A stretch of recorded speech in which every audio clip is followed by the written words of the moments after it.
Hello நம்பீஸ், எப்படி இருக்கிறீங்க? நம்ம தளபதி கட்சி ஆரம்பிச்சு அவர் வாட்டிக்கு செவனேன்னு தன்னுடைய எதிரியாக ரெண்டே கட்சிகளை டிக்ளேர் பண்ணிட்டு போயிட்டுருக்காரு. ஒன்று பிஜேபி, இன்னொன்று டிஎம்கே. மற்ற கட்சியெல்லாம் நம்ம பெருசாக கன்சிடர் பண்ணுறது இல்லை. நம்ம அவங்கள பற்றி கேள்வியும் கேட்கல.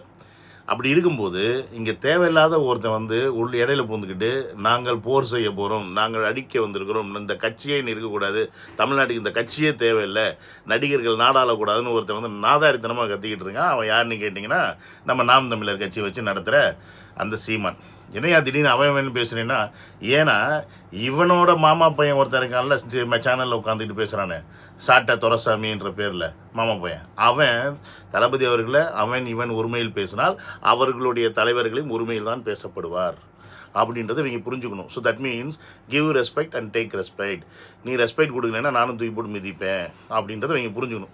ஸோ இப்படி இவங்களுடைய இந்த அஜெண்டா எடுத்துகிட்டு வந்ததுக்கப்புறம் நம்மளோட அஜெண்டா என்ன, உங்களை ஒழிக்கிறது தாண்டா அப்படின்னு நான் என்ன பண்ணேன், ட்விட்டரில் போயிட்டு இவங்க அண்ணனுடைய வண்டவாளம் தண்டவாளம் எல்லாத்தையும் நம்ம ட்விட்டரில் போட ஆரம்பித்தோன்னே ஐயோ முய்யோ குய்யோன்னு கதறாங்க, கதறுறாங்க. இது ஒருத்தன் நான் தைரியமா வா விவாதம் பண்ணுவோன்ட்டு நான் ரெடி அப்படி இப்படின்னு சொல்லிட்டு அவன் ஒரு 4 போஸ்ட்டை போட்டான். நம்ம அந்த 4 போஸ்ட்டுக்கு ரிப்ளையும் போட்டாச்சு. இருந்தாலும் அந்த 4 போஸ்ட்டில் அவர் என்ன கேட்டிருக்காரு அப்படின்ற விஷயத்தையும் அந்த 4 போஸ்ட்டில் நான் என்ன சொல்ல வந்திருக்கின்றது என்னால் அந்த இடத்துல கொஞ்சமாக தான் டைப் பண்ண முடிஞ்சு. இப்போ அவர் கேட்ட கேள்விகளுக்கும் அதுக்கும் தான் அதில் பதில் சொல்ல போகிறேன். இவன் யாருன்னு நமக்கு தெரியாது, இப்போ தான் ஃபஸ்ட் டைம் நான் பார்க்குறேன். ஏன்னா இவங்கெல்லாம் பெரிய ஆளுங்களாம். நாம் தமிழர் கட்சியில் 15 வருஷமாக கட்சி நடத்தியே அங்கே மொத்தமாக தெரிஞ்ச 3 முகம். ஒன்று பார்த்தீங்கன்னா இவன் சீமானு, அதுக்கப்புறம் அந்த ரைட் ஹேண்ட் சைடில் இருக்கிற அந்த இவன் மாமா பையன், அந்த பக்கம் இடுமான கருத்தின்னு ஒருத்தர். நீ என்னெல்லாம் கேட்டிருக்க அப்படின்றத பார்த்துட்டு அதுக்கு நான் பதில் சொல்கிறேன். இப்போயாவது உனக்கு புரியுதா இல்லையான்ற பார்ப்போம்.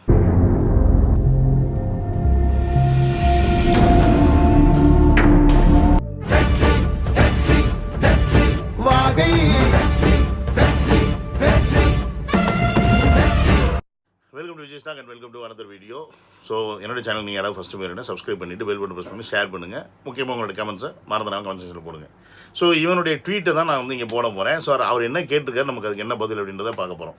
இவருடைய முதல் கேள்வி என்னன்னு பார்த்தீங்கன்னா, உன் கேள்வி என்னன்னு நான் கேட்டேன். எதை பற்றி விவாதம் பண்ணணும்னு நேரடியாக விஷயத்துக்கு வா, தேவையில்லாத பேசாத, குறிப்பாக கட்சி உறவுகளை பற்றி அசிங்கமாக பேசாத, நாகரிகமாக விவாதத்தில் பேச கற்றுக்க.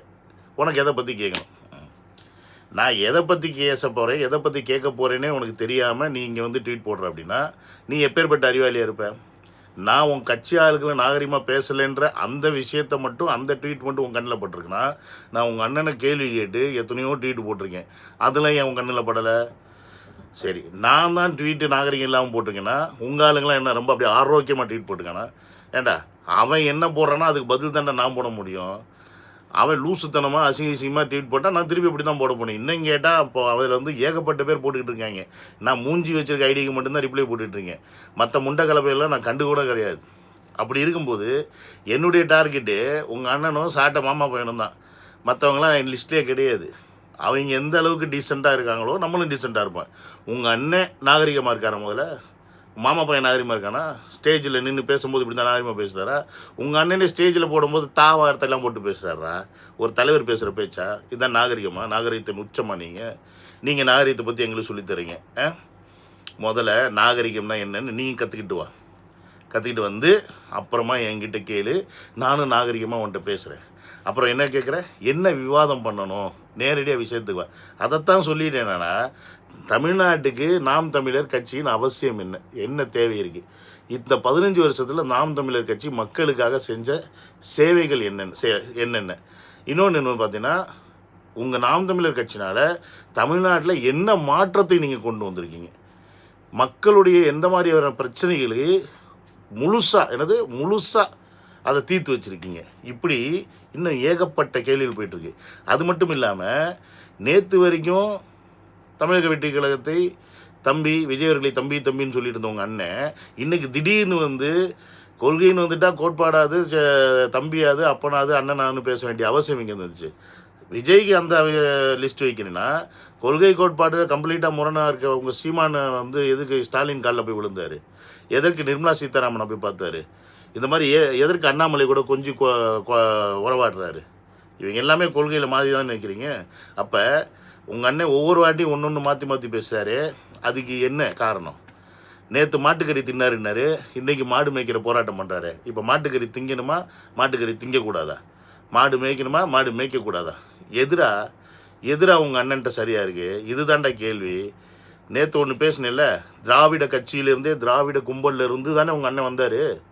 டிஎம்கே திக அதுலேருந்து தானே வந்திருக்காரு. அங்கேருந்து பெரியார் சித்தாந்தத்தை எல்லாம் எடுத்துகிட்டு வந்துட்டு திடீர்னு எப்படி தமிழ் தேசிய உணர்வு உனக்குள்ள வந்துச்சு? இவங்க அண்ணன் போய் பிரபாகரனை பார்த்தாருன்னு சொன்னானே, ப்ரூஃப் இருக்கு அவங்ககிட்ட? காட்ட முடியுமா? எப்போ பார்த்தாரு, எங்கே பார்த்தாருன்னு ஒரு ப்ரூஃபு இந்த மார்ஃபிங் பண்ண ஃபோட்டோ இல்லாமல் காட்டிடுவிய நீ?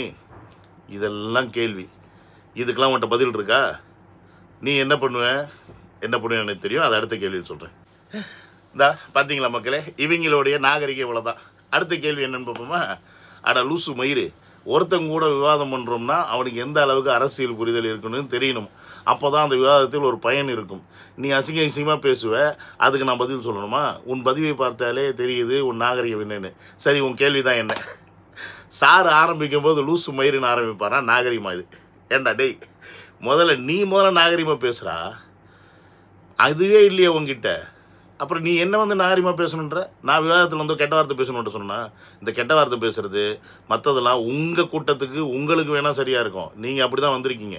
ஏன்னா பொதுவெளியிலேயே நீங்கள் கெட்ட வார்த்தை போட்டு பேசுகிறதும் வார்த்தை போட்டு பேசுகிற ஆட்களையும் தான் நீங்கள் உங்கள் கூட்டத்தை வச்சுருக்கீங்க. நம்ம அப்படிலாம் இது வரைக்கும் எந்த வீடியோலையும் பேசினதும் கிடையாது, எவனையும் அப்படி சொன்னதும் கிடையாது. உன் சாட்ட மாமா பேசாத பேச்சா? எங்களை திட்டா எந்த மாதிரி வார்த்தைகளை போட்டு எங்கள்கிட்ட நீ கமெண்ட் போட்டு வீடியோ போடுறீங்க? அப்போ அதெல்லாம் ஏன் கேட்க மாட்டேன்? உன் கண்ணில் அதெல்லாம் படலையா? நாகரிகம்னா என்னென்னு முதல்ல போய் அங்கே சொல்லி கொடுறா. என்கிட்ட வந்து சொல்கிறதுக்கு முன்னாடி நாங்கள் வந்து விவாதத்தில் உட்காந்தோன்னா கெட்ட வார்த்தை பேசுன்ற. நாங்கள் பேச வேண்டிய அரசியலை பேசுவோம். நீ பேசணும்னு நினைக்கிற அரசியல் நான் பேசணும்னு ஏன் நீ நினைக்கிற? அப்புறம் என்ன சொல்கிறேன்னா, அரசியல் புரிதல் இருக்கவும் கூட தான் நீ வந்து விவாதம் பண்ணுவியா? அரசியல் புரிதல் இருக்கவன் ஓட்டு போட்டால் மட்டும்தான் நீ 35 லட்சம் ஓட்டு வாங்கிட்டு உட்காந்துருக்கியா? ஏண்டா, உனக்கு 35 லட்சம் பேர் ஓட்டு போட்டானே, இவன் எல்லாமே அரசியல் புரிதலோட ஓட்டு போட்டானா, இல்லை உங்கள் அண்ணனோட பேச்சை நம்பி ஓட்டு போட்டானா? ஏன்னா உங்கள் அண்ணன் பேச்சை நம்பி 99% பேர் அதை நம்பி தான்டா பின்னாடி போனாங்க, இன்க்ளூடிங் மைசெல்ஃப். நானும் போயிட்டு இருந்தேன்டா தளபதி அவர்கள் கட்சி ஆரம்பிக்கிறதுக்கு முன்னாடி வரைக்கும். என் கட்சி ஆரம்பித்ததுக்கப்புறம் கூட சீமானை நான் எதிர்த்ததும் கிடையாது. எனக்கு அதை பற்றி அவசியம் இல்லை. சீமானை எதுக்க ஆரம்பித்ததுக்கு முதல் காரணமே உங்கள் அண்ணன் எதுக்க ஆரம்பித்தான்டா ஃபஸ்ட்டு. அந்த ஆள் தான்டா மாநாட்டுக்கு அப்புறமா வந்து தம்பி இந்த பக்கம் நில்லு அந்த பக்கம் நின்று நடு ரோட்டில் நின்னா லாரி வந்து செத்து அடிபட்டு சமையனை ஆரம்பிச்சது யார்? உங்கள் அண்ணன்டா. அதுலேருந்து தான் நான் எதிர்க்க ஆரம்பித்தேன். ஆனால் அப்போ கூட நான் ரொம்ப ஸ்ட்ராங்காக எதிர்க்க ஆரம்பிக்கல. ஆனால் இப்போ ரீசெண்டாக முதலமைச்சர் பாட்டு வந்துட்டு உங்கள் அண்ணன் பேசின பேச்சு இருக்குல்ல, அதுக்கப்புறமா தான் மொத்தமாக பண்ணணும் அப்படின்னு முடிவு பண்ணிட்டேன். போதுமா? ஸோ அதனால் நாங்கள் அரசியல் புரிதலோடு பேசணும்னா நீங்களும் அதே அரசியல் புரிதலோடு இருக்கணும். நாங்கள் கேட்குற கேள்விக்கு நீ பதில் சொல்லு. நான் சாதாரண ஒரு சாமானியனாக என்னுடைய கேள்வியை முன்வைக்கிறேன். உங்கள் அண்ணன் யாருக்காக கட்சி ஆரம்பித்தான்? தமிழர்களுக்காக தானே கட்சி ஆரம்பித்தான். என்ன பண்ண நீ தமிழர்களுக்காக? அதான் இங்கே கேள்வியே. என்ன மாற்றத்தை கொண்டு வந்துட்டு தமிழ்நாட்டில் இந்த 15 வருஷத்தில்? அதான் இங்கே கேள்வியே. தமிழ்நாட்டில் நீ வந்து நீர் வளம், மண் வளம், அந்த வளம், இந்த வளம், நொந்த வளம் காக்கணும்னு சொன்னேன்ல, எல்லா வளத்தையும் காத்துட்டியா? மணல் திருட்டு ஸ்டாப் பண்ணிட்டியா? தண்ணி பிரச்சனை ஸ்டாப் பண்ணிட்டியா? சொல்லு. போதைய கலாச்சாரம், திருட்டு, கற்பழிப்பு, டாஸ்மாக்கு இதெல்லாம் ஒழிச்சிட்டியா? அரசியல் இருக்கில்ல, 15 வருஷமாக இருக்கில்ல, 4 வாட்டி எலெக்ஷனை ஃபேஸ் பண்ணியிருக்கில்ல. நேற்று கட்சி ஆரம்பித்த விஜய் அவர்களை வந்து இதுக்கு குரல் கொடுத்தாரா அதுக்கு குரல் கொடுத்தாரான்னு கேட்டில்ல. 15 வருஷமாக உங்கள் அண்ணன் குரல் மட்டும் கொடுத்துட்டு இருந்தானே, எதை நிறுத்தினான்னு தான் நான் கேட்குறேன். எதை அடக்க முடிஞ்சு? இப்போ கரண்ட் பில் இஷ்டத்துக்கு ஏறுதே. உங்கள் அண்ணன் அதில் என்ன பண்ண போகிறாப்புல? வீடுகளை வந்து சென்னையிலேருந்து காலி பண்ணி இன்னொரு இடத்துக்கு அனுப்புகிறாங்களே. இப்போ அந்த இடத்துல உங்கள் அண்ணன் அங்கே நின்று போராட்ட காலத்தில் நின்று கோர்ட் ஆர்டர் நம்ம ஒன்றும் பண்ண முடியல தானே சொல்கிறான். அதுக்கு என்ன உங்கள்கிட்ட இருக்குது? சொல்யூஷன் என்னடா உங்ககிட்ட? 15 வருஷமாக உங்கள் அண்ணன் எடுத்த சொல்யூஷன் என்னடா? நேற்று மாடு மேய்க்க போராட்டம் பண்ணீங்க, அவ்வளோதான், ஒரு நாள் பண்ணிட்டு வந்தீங்க. அடுத்தோம் இன்றைக்கி என்ன நடக்குது ஏது நடக்குதுன்னு அவங்க கிடையிலும் போய் எங்கள் காமராஜ் நின்றுருக்கானா? போராட்டம் முடிச்சுட்டு வரும்போதே 10 மாடை காணாம். அவங்க படாத பாடு இன்னும் அவங்களுக்கு தெரியும். சொல்யூஷன் என்னடா கொடுத்துருங்க உங்கள் அண்ணன் இந்த 15 வருஷத்தில்? அதை தான்டா கேள்வி. என்னோட கேள்வி, எங்களை காக்க வர்ற நீ, எங்களுடைய பிரச்சனையை தீர்க்க வந்த நீ, உங்கள் அண்ணன் வந்தாருன்னு சொன்ன, என்ன சொல்யூஷன் கொடுத்தாப்புல? எந்த விஷயத்துக்கு சொல்யூஷன் கொடுத்தாப்புல? சரி, அதானே பார்த்தேன். அப்படி சுற்றி இப்படி சுற்றி கடைசியில் இங்கே தானே வருவீங்க. அது என்னென்ன பார்த்தீங்கன்னா, சரிப்பா உடனே வந்துட்டார். இப்போ சமாளிக்க முடியலன்னு தெரியல. ஐயா ராசா, நான் என்ன கேட்டேன், நீங்கள் என்ன கேட்குறீங்க? ராசான்னு சொல்கிறீங்கள, நாங்களும் ராசா மாதிரி திருப்பி பேசுவோம். நீங்கள் மயிருன்னா நாங்களும் மயிருவோம். சரி, அதை விடுங்க. நான் நிகழ்கால அரசியலை கேட்கிறேன். சமீபத்தில் நடந்த சகோதரன் கவினின் ஆணவ படுகொலை குறித்து விஜய் ஏன் வாய் திறந்து பேசவில்லை? ஏன் கண்டிக்கவில்லை? சரி, அவர் வேண்டாம். தாவேகா 2ஆம் கட்ட தலைவர்கள் கூட ஏன் பேசவில்லை? இப்படின்ற ஒரு கேள்வி கிறுக்குத்தனமாக நீ வைக்கிறியே, அப்போ நீ என்ன அரசியல் புரிதலோடு இருக்க அப்படின்றதான் என்னுடைய முதல் கேள்வி. தமிழக வெற்றிக் கழகத்தின் சார்பாக அறிக்கை ஆல்ரெடி ஆதவர்ஜனம் கொடுத்துட்டாப்புல. அதில் முதல் போட்டிருக்கிறது, ஏன் இதற்கு ஒரு சட்டம் இப்போ வரைக்கும் இயற்றப்படவில்லை, இதற்கு ஒரு சட்டம் நீங்கள் இயற்றணும் அப்படின்னு சொல்லி அவர் ஆல்ரெடி அறிக்கை விட்டுட்டார். இந்த விஷயத்துக்கு விஜய் அவர்கள் ஏன் வாய் திறந்து பேசவில்லையா? விஜய் அவர்கள் வாய் திறந்து அவங்கள கேட்கக்கூடாது, அந்த பையனை கேட்கக்கூடாதா? விஜய் அவர்கள் வாய் திறந்து அவங்கள தான் கேட்பார். நீங்கள் தானே இத்தனை வருஷமாக கட்சி நடத்திட்டு இருக்கீங்க, நீங்கள் தானே இந்த கட்சியை எதிர்த்துல வந்திருக்கீங்க, திராவிட கட்சியை எதிர்த்து வந்திருக்கீங்க. ஏன் 15 வருஷத்தில் போராடி ஒரு சட்டத்தை உங்களால் இயக்க வைக்க முடியல? ஏன் முடியல? இப்போ கொன்னவன் தப்பு, செத்தவன் இந்த ஜாதி அப்படின்ற ஒரு பிரச்சனையை கொண்டு வரீங்கள. இந்த மாதிரியான எண்ணம் அந்த பையனுக்கு எப்படி வந்துச்சு? நீங்கள் அந்த கொள்கையெல்லாம் ஃபாலோ பண்ணி வந்தவன் தானே, அதெல்லாம் ஒழிக்கிறோன்னு சொல்லிட்டு தானே வந்தீங்க, ஜாதியை ஒழிப்போம் அப்படின்னு தானே வந்தீங்க. ஏன் ஒழிக்கலை? 50 வருஷம் 60 வருஷமாக திராவிட கட்சிகள் ஏடிஎம்கே டிஎம்கேலாம் ஏன் ஜாதியை ஒழிக்கலை? சரி, நாங்கள் தமிழர்களுக்கு வந்திருக்கோன்னு சொல்லி 15 வருஷமாக நீ ஏன் ஜாதியை ஒழிக்கலை? ஏன் ஒழிக்கலை? ஸோ கேள்வி உங்களை தான் நாக்கப்படுங்கிற மாதிரி கேட்கணும், அந்த பையனை கிடையாது. ஏன்னா அந்த பையன் வீட்டில் அந்த பையனுக்கு ஜாதி வரி இருக்குன்னா லவ் பண்ண பொண்ணுக்கு ஜாதி வரி இல்லையே. அப்போ அவங்க அப்பா அம்மா தப்பா, இல்லை இந்த பையன் தப்பா, இல்லை சுட்டு வர்றது தப்பா, அவங்க கூட சேர்ந்த பழக்க வழக்கங்கள் தப்பா? யாரா தப்பு? இந்த சொசைட்டி தப்பா, இல்லை யார் தப்பு? இல்லை அரசாங்கம் தப்பா? யாரா தப்பு? இவன் அவனை கொண்டுட்டான்னு சொல்லி செத்தவனுக்கு வாய்ஸ் கொடுக்குறோம். இவனை இப்படி ஆக்குனது இந்த சமூகம் தானே, அதுக்கு யார் வாய்ஸ் கொடுப்பா? அப்போ அதையே இந்த சமூகத்துக்கு யார் பொறுப்பேற்றுப்பா? ஆளும் அரசாங்கம் தானே பொறுப்பேற்றுக்கணும். இல்லைன்னா நான் மாற்றத்தை கொண்டு வரேன்னு சொல்லிட்டு இத்தனை வருஷமாக மாற்றத்தை கொடுக்காம இருக்க உன்ன மாதிரி கட்சிகள் தானே பொறுப்பேற்றுக்கணும். இதுக்கு விஜய் ஏன் வாய்ஸ் கொடுக்கணும்? எதுக்கு வாய்ஸ் கொடுக்கணும்? நீங்கள் இப்படி வாய்ஸ் கொடுக்க சொல்லி, அங்கே வாய்ஸ் கொடுக்க சொல்லி, ஜாதி முத்திரை குத்தி இப்படி ஒருத்தனையும் பிரித்து வச்சு தான் நாசம் பண்ணிட்டு இருக்கீங்க. அவன் என்னென்னா திராவிடன்ற பேரில் அரசியல் பண்ணி அப்படி ஒரு அரசியல் பண்ணுறான். நீ என்னென்னா நாம் தமிழர், தமிழ் தேசம்னு சொல்லி அதை பேசி உண்மையான தமிழர்களுக்கான அரசியல் பண்ணாமல் இப்படி ஒரு அரசியல் பண்ணுற. இப்படி தமிழர்களை எல்லாம் பிரித்து அரசியல் பண்ணி எல்லாம் குளிர்காயிறங்கன்றதை நல்லா கண்டுபிடிச்சிட்டார் அவர். அதுக்கேற்ற மாதிரி தான் உங்கள் எல்லாருக்கும் ஆப் வைக்கிற மாதிரி எல்லா கொள்கை தலைவர்களையும் நாங்கள் ஏற்றுக்கிறோம், அவங்களுடைய எல்லா நல்ல விஷயங்களையும் நாங்கள் ஏற்றுக்கிறோம். மக்களுக்கு உடன்படாத எந்த விஷயத்தையும் நாங்கள் ஏற்றுக்கலை. அவ்வளோதான் இங்கே மேட்ரு, சிம்பிள். ஒருத்தனுக்கு கடவுள் நம்பிக்கை இருக்கும், ஒருத்தனுக்கு இருக்காது. அதனால் கடவுள் நம்பிக்கை இருக்கவன் என்னை பொறுத்த வரைக்கும் தப்பானவனும் கிடையாது, கடவுள் நம்பிக்கை இல்லாதவன் நல்லவனும் கிடையாது. தேங்காய் உடைக்கிறவன் கூமுட்டேன்னு நீ நினச்சேன்னா அது ஓன் தப்பு. தேங்காய் உடைக்கிறது அவனுடைய ஐதீகம், அவனுடைய நம்பிக்கை. தேங்காய் உடைக்க மாட்டேன்னு சொல்கிறது அவனுடைய நம்பிக்கை. 2 பேரையும் நான் மதிக்கிறேன். ஏன்னா 2 பேரும் இந்த பூமியில் தான் வாழ்கிறீங்க, 2 பேரும் என் மக்கள் தான். நான் அதிகாரத்தில் உட்காந்தா 2 பேரும் எனக்கு சமமானவர்கள் தான் அப்படின்ற புரிதலோடு ஒருத்தர் கட்சி ஆரம்பித்து வந்திருக்காரா? உங்களை மாதிரி ரொம்ப செல்ஃபிஷாக தமிழர்களுக்காக கட்சி ஆரம்பிச்சுன்னு சொல்லி, ஆனால் அந்த தமிழர்களையே நீங்கள் எந்த அளவுக்கு நடத்தி வச்சுருக்கீங்க அப்படின்றத நான் சொல்கிறேன். பார்த்தீங்கன்னா இவங்கள்ட்ட நம்ம இப்போ நிறையா சாதாரண ஒரு சாமானியன கேள்வியெல்லாம் வச்சுன்னு வச்சுங்களேன், அதுக்கு இவங்களை பதில் தெரில அப்படின்னா உடனே உன் கொள்கை என்ன, கோட்பாடு என்ன அப்படின்ட்டு அந்த கேட்டகரிக்குள்ளே போய் நுழைஞ்சிருவாங்க. அப்படி ஒரு கேட்டகரி கேள்வி தான் இது. உனக்கு என்ன மயிரிடா பேசணும், வா பேசி பார்க்கலாம். ஆனால் ஒரு நிபந்தனை, விவாதத்திற்கு முன் திராவிடம் என்றால் என்ன என்பதை விளக்க வேண்டும். அத்துடன் பெரியாரின் மொழிக் கொள்கை என்ன, அதை தாவேக்கா ஏன் ஏற்றுக்கொண்டது என்பதையும் விளக்கமாக சொல்ல வேண்டும். இதையெல்லாம் விளக்கிட்டு வா பேசலாமா? நான் என்ன பேசணும், ஏதை பேசணும் நீ சொல்கிறதுக்கு நீ யாரா என்ன? இதை நான் விளக்கிட்டு விட்டு வாதத்துக்கு வரணுமா? நீ விளக்கு. உங்கள் அண்ணன் அதுலேருந்து தானே வந்தான், திராவிடத்துலேருந்து தானே வந்தான். உங்கள் அண்ணன் எங்கேருந்து வந்தார்? உங்கள் தலைவர் எங்கேருந்து வந்தார்? போன மாதம் தாண்டா நீங்கள் பெரியாரை தூக்கி குழியில் போட்டு புதைச்சிங்க. அதுக்கு முன்னாடி வரைக்கும் தூக்கி பிடிச்சிட்டு தொங்கிட்டு தாண்டா இருந்தீங்க. அப்போ தெரியலையா அவர் எந்த கொள்கையெல்லாம் ஏற்றுக்கிட்டு இருந்தாருன்னு? எங்களை விட அதிகமாக பெரியாரை பற்றி பேசுனது நீங்கள் தான்டா. பெரியாரை தூக்கி வச்சு பேசுனது உங்கள் நொன்னேண்டாண்டா. அவருக்கு அப்போ தூக்கி வச்சு பேசிட்டு இன்றைக்கி இறக்கி வைக்கிறீங்க. கேட்டால் எனக்கு இன்றைக்கி கண்ணு திறந்துச்சான். இவ்வளோ நாள் எதில் இருந்த கோமாளம் தானாமா? அது எப்படா உங்களுக்கு மட்டும் திடீர்னு மாற்றிக்கிறீங்க? அது எப்படி முடியுது உங்களால்? இவங்கள எப்படி தெரியுமா மக்களே, இவங்களுக்கு தன்னை அரசியல்வாதின்னு காமிச்சிக்கிறதுக்கு ஒரு 4 புக் எடுத்துப்பாங்க, 4 வரலாறு தெரிஞ்சுப்பாங்க, 4 பழைய வரலாறில் இருக்கக்கூடிய நபர்களுடைய பெயரை தெரிஞ்சுப்பாங்க.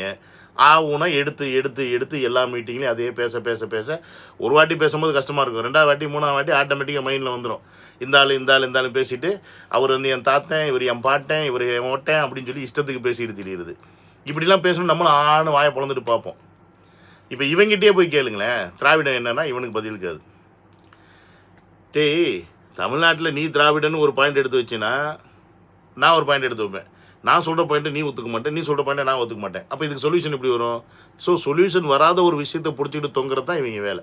ஏன்னா இவங்களுக்கு சொல்யூஷனே தேவையில்லை, இதை வச்சு தான் பாலிடிக்ஸ் பண்ண முடியும். அதுதான் இவங்களோட ஸ்ட்ராட்டஜியே. பெரியாரோட மொழிக் கொள்கையை நீ என்ன பாயிண்ட் ஆஃப் வியூ எடுத்து உங்கள் அண்ணன் வந்து தூக்கி வச்சு கொண்டாடினார், அப்போ அதுக்கு பதில் சொல்லு. ஏன் இப்போ உங்கள் அண்ணன் பெரியாரை தூக்கி போட்டு வச்சுருக்காரு கீழே, அதுக்கு பதில் சொல்லு. இதுக்கு நீங்கள் முதல்ல பதில் சொல்லுங்கடா, அதுக்கப்புறமா என்கிட்ட வந்து கேளுங்கடா. என்கிட்ட வந்து நீங்கள் கேட்டு என்கிட்ட விளக்கம் வாங்குறதுக்கு முன்னாடி விஜய் அவர்கள் ஏன் பெரியார் கொள்கையை எடுத்துக்கிட்டாரு, விஜய் அவர்களே அந்த கொள்கையை ஏற்றுக்கிட்டாரு, விஜய் அவர்களே இந்த கொள்கையை ஏற்றுக்கிட்டாரு அப்படின்னு என்கிட்ட கேட்குறதுக்கு முன்னாடி இதெல்லாம் கொண்டாடினவங்க நீங்கள்.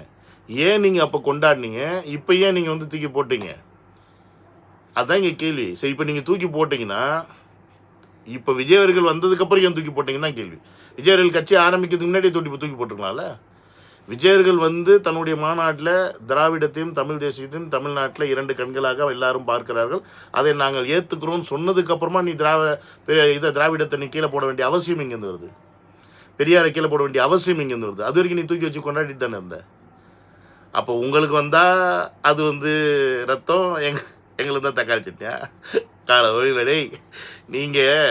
நீங்கள் இந்த மாதிரி கேணத்தனமாக அரசியல் கேள்விகள், திராவிட கேள்விகள், கொள்கை கேள்வின்னு கேட்டு எல்லாரையும் கூமுட்டத்தனமாக குழப்ப முடியும். ஆனால் ஏன்ட்ட முடியாது. நம்மக்கிட்ட எப்பயுமே ஸ்ட்ரைட்டாக மக்களுக்கான கேள்வி தான். அதுக்கு பதில் சொல்லுங்கடா வெண்ணைங்களா. ஆகுனா கொள்கையை தூக்கிட்டு வந்துடுறீங்க, கொள்கையை வச்சு நீ கும்மியடி. எனக்கு இன்னைக்கு வாழ்கிறதுக்கு என்ன தேவை, அதை உங்கள் அண்ணனால் என்ன செஞ்சு தர முடிஞ்சு, அதுக்கு பதில் சொல்லுங்கடா வெண்ணைங்களா. அதான் ஒரு விஷயத்தை நல்லா புரிஞ்சுங்க. ஒருத்தன் உன்னை ஏமாத்துறான்னு தெரிஞ்சுன்னா அவனை கரெக்டாக நீ கேள்வியை திருப்பி ஒரே கேள்வி நீ அவன்கிட்ட கேட்டுட்டு இருந்தனா அவனோட உண்மையான முகம் கடைசியில் வெளில வந்துடும். அப்படி ஒரு முகத்தை தான் இப்போ காமிச்சிருங்க இந்த மெசேஜில். என்னென்னு பார்த்தீங்கன்னா, இதுக்கு நான் பதில் சொல்லிவிடுவேன், ஆனால் உங்களுக்கு தான் மனசு கஷ்டமாயிடும், அதனால் அது வேணாம் அப்படின்னு சொல்லிட்டு எதுக்குன்னு தெரில. நான் ஒரே ஒரு விஷயத்தை மட்டும் தெளிவாக சொல்கிறேன். இது என் நாடு, தமிழ்நாடு, இதை தமிழர்கள் நாங்கள் மட்டும்தான் ஆள வேண்டும், அரசியல் புரிதலோடு. அதற்காக கடைசி வரைக்கும் போராடுவோமா. இல்லை நான் கேட்குறேன், ஓ நாடு ஓன் தமிழ்நாடுன்னா என்ன உங்கள் அப்பன் பட்டா போட்டு கொடுத்துருக்காரு அவனுக்கு? இல்லை யார்டா வந்து சொல்கிறது நாங்கள் மட்டும்தான் தமிழ்நாட்டு ஆளுன்னு, தமிழர்கள் மட்டும்தான் தமிழ்நாட்டு ஆளுன்னு? நீ தமிழன்னு நீ உன்னை முத்திரை குத்திக்கிறேன்னா நான் யார்ரா? சரி, நீ தமிழன்னா ப்ரூவ் பண்ணு. எத்தனை தலைமுறைக்கு நீ தமிழனாக இருந்தேன் ப்ரூவ் பண்ணு. உங்கள் நொன்னை எத்தனை தலைமுறைக்கு தமிழராக இருந்தான்னு ப்ரூவ் பண்ணு. நான் ப்ரூவ் பண்ண முடியும். 6 தலைமுறைக்கு 6 தலைமுறைக்கு என்னால் நான் யார், என் வம்சம் என்ன, என் பரம்பரை என்ன, என் குலதெய்வம் என்ன, எல்லாம் ப்ரூவ் பண்ண முடியும். நீ ப்ரூவ் பண்ணு. டேய், என்னடா உங்கள் பழக்கம்? இவர் நாடா, இவர் தமிழ்நாடா? மக்களே புரிஞ்சுக்குங்க. அப்போ இவங்களை வந்து எதிர்த்து நம்ம எதுவுமே கேட்கக்கூடாது. நாம் தமிழர்னு இவங்க ஒரு கோட்பாடு ஒரு இதை கொண்டு வந்துட்டாங்கன்னா தமிழ்நாட்டில் இருக்க அனைத்து தமிழர்களும் இவங்க சொல்கிறது மட்டும்தான் கேட்கணுமா? டேய், இது தாண்டா சர்வாதிகாரி. நீ என்னடானா ஆவுனா ஸ்டாலினையும் மோடியும் சொல்லிக்கிட்டு இருக்க. உங்கள் கட்சியில் இப்போ நீ பேசுகிற பாரு, இதுதான் சர்வாதிகாரம். அப்போ நீ என்ன பேசினாலும் அதுக்கு பூம்பு மாடு மாதிரி தலையாட்டணுமா? உன்னை திருப்பி கேள்வி கேட்கக்கூடாதா? உன்னை நான் கேள்வி கேட்டால் உடனே நீ தமிழர் இல்லை அப்படின்னு. இப்போ நீ என்னன்னா என்னை முத்திரை குத்திருக்கேன், நான் தமிழன் இல்லை அப்படின்ற மாதிரி என்னை முத்திரை குத்துறேன். ஏன்னா இவர் வந்து தமிழ்நாடா, இவரோட நாடா, இது தமிழர்கள் தான் ஆகணுமா? நான் தமிழன் தான், எனக்கு உன் கோட்பாடு பிடிக்கல, எனக்குன்னு ஒரு கோட்பாடு வச்சுக்கிட்டு, எனக்குன்னு ஒரு ஸ்டைல் ஆஃப் அரசியல் செட் ஆஃப் கொள்கையில் வச்சுக்கிட்டு நான் ஒரு அரசியல் எடுத்துகிட்டு போவேன். அது உனக்கு பிடிக்கலன்றதுக்காக நான் தமிழன் ஆயிடுவேனா? ஸோ இங்கே நீ ஒற்றுமை இல்லையடா, இங்கே ஒற்றுமை இல்லையே, அப்புறம் எப்படி நீ நாம் தமிழர் மயிர் தமிழர்ன்றீங்க? எப்படி ஒற்றுமை வரும்? இந்த இடத்துல ஒற்றுமை இல்லைல்ல. நான் கேட்குற கேள்விக்கு பதில் நீ சொல்லு. நான் வந்து சும்மா கேள்வி கேட்கல. உங்கள் அண்ணன் நொன்னை என்ன பண்ணி வச்சிருக்கான்னு அதை தான் கேள்வி கேட்குறேன். அந்த ஆள் மாற்றி பேசினா தான் நான் கேள்வி கேட்குறேன். அன்னைக்கு ஒரு பேச்சு, இன்னைக்கு ஒரு பேச்சு, ஏன் பேசுகிறான் அதுக்கு பதில் சொல்லுங்கடா. நேற்று வரைக்கும் டிஎம்கேல இருந்தால் இன்றைக்கி நான் நாம் தமிழர் கட்சின்னு ஆரம்பிச்சுட்டு வந்திருக்கேன், அதுக்கு பதில் சொல்லிட்டா. அதைத்தாண்டா கேட்குறேன். அதை கேட்டால் அதுக்கு பதில் சொல்ல தெரியாமல் நாம் தமிழர் நாங்கள் மட்டும்தான் ஆளணும், தமிழ்நாட்டில் நான் இது என்ன ஆடு நொன்னாடுன்ற நான் உங்கள் அப்பா பட்டா போட்டு கொடுத்துருக்கேன் பாரு. உங்களுக்கு வாங்கிடுவீங்க என்கிட்ட. எவனுக்கு இது சொந்தம் கிடையாது, எல்லா தமிழனுக்கும் தமிழ்நாடு தான். புரியுதா? ஸோ அதனால் இந்த டயலாகெல்லாம் நீ வேறு எங்கேயாவது வச்சுக்க தம்பி, நம்மக்கிட்ட அது செட் ஆகாது. முதல்ல நீங்கள் பிரிவினைவாதத்தை முதல்ல நிறுத்துங்கடா. இது வரைக்கும் முன்னாடிலாம் வந்து கேட்டுட்டு இருந்தாங்க. சீமான் வந்து கட்சி ஆரம்பித்த புதுசில் யார் தமிழர் யார் தமிழன் கேட்கும்போது உங்கள் அண்ணன் எப்படி பொத்துட்டு கோவம் வரும். எங்களுக்கே கோவம் வந்துச்சு. என்னடா எவனும் வந்து உட்காந்துக்கிட்டு யார் தமிழன் கேட்குறான்னு. இப்போ நீ இந்த விஷயத்த பக்கத்து ஸ்டேட்காரன்ட்ட போய் சொல்லு.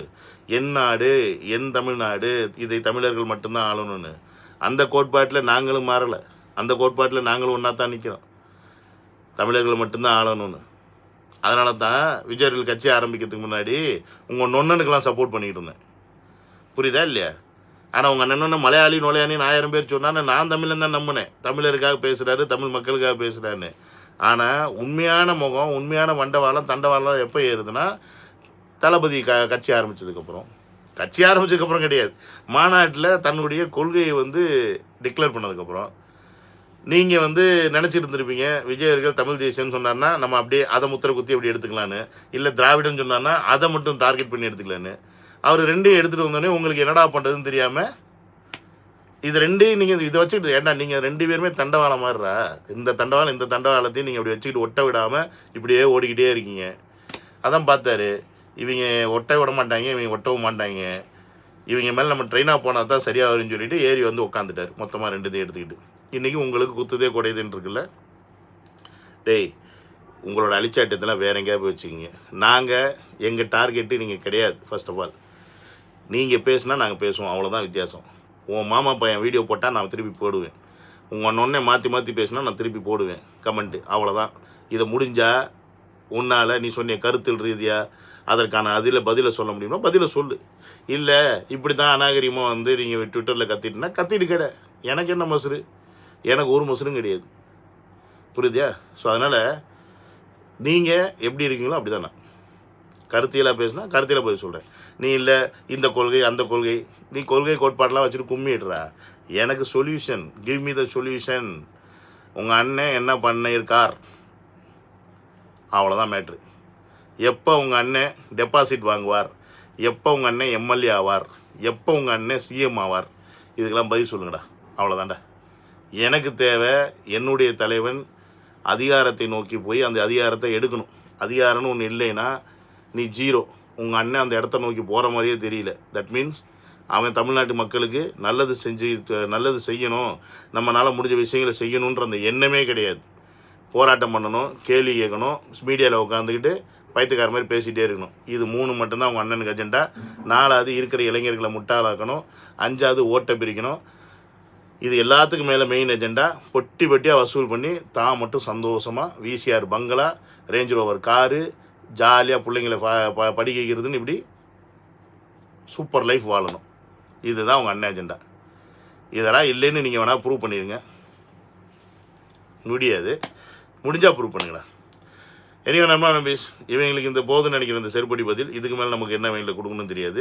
இதுக்கு மேலேயும் வந்து உட்காந்து இவங்க வந்து தர்க்கம் பண்ணுறேன் டோனம் பண்ணுறேன்னு உட்காந்தாங்கன்னா, லூசுத்தனமாக கொள்கை கோட்பாடுன்னு வந்தாங்கன்னா கொமட்டில் குத்தி அனுப்ப வேண்டியதான் அப்படின்ட்டு சொல்லி இந்த வீடியோ முடிச்சுக்கிறேன். நமது வீடியோவில் டேக் கேர்.